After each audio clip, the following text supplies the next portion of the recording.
called Mecca. So, Muhammad, you could say, was the founder of religion Islam. So Muhammad, he was meditating on a mountain when he received a message from God, Allah, through an angel. And this angel told him all about the religion Islam. And so Muhammad went down the mountain and back to the city of Mecca, and he told his family, and his family was so supportive. They're like, yes. And he was like, we have to convert the people to this religion. And so they went to, they were still in Mecca anyway. The religious leaders kicked them out because they were like, no, you can't do that. No, no. So Muhammad left Mecca, and then he came back a little while later with the following, and he converted the city of Mecca peacefully. So all of Muhammad's teachings went into a book called the Quran, and I'm going to spell it. How's an apostrophe? Here. I don't think it's there. No, earlier. Okay, well, whatever. So the Quran held all of Muhammad's teachings, and one of the main things about Islam was the pillars of faith. And they were very important. So the first pillar is prayer. You have to pray a certain time, like a certain amount each day. The second thing is pilgrimage.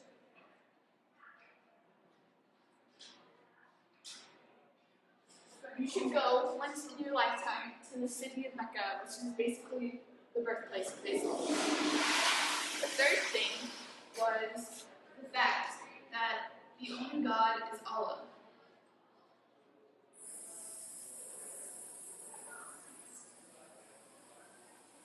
That is very important. And then the fourth thing would be give alms to the poor.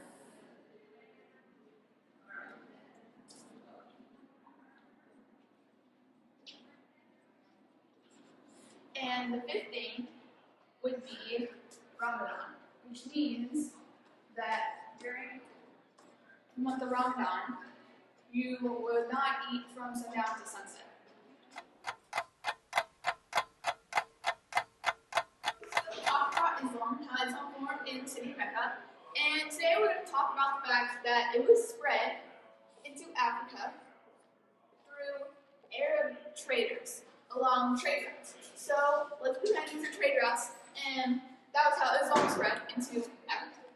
So the strongest Islamic state in Africa was Mali, which was somewhere here. And along one of the trade routes, you had Timbuktu, which was the most prosperous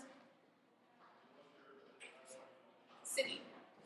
Timbuktu was very rich because of the salt and gold trade that went on there. As you know, this is Sahara here, and then there were gold deposits as well. And so that created a lot of revenue there. Timbuktu was very rich, and they were also a center for religious studies and Islamic scholars, which was important in spreading Islam. And one of the most dedicated converts was Berbers over here, who were nomadic warriors, and they helped strengthen and preserve Islam in this area. And then, to probably one of my favorite societies, the Ottoman Turks.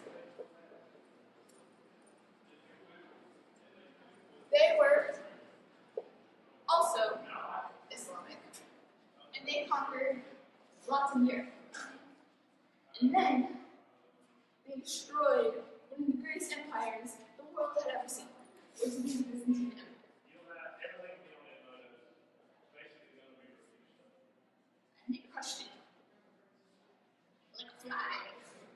Anyway, the Ottoman Turks lasted until World War I, which I think is just so cool.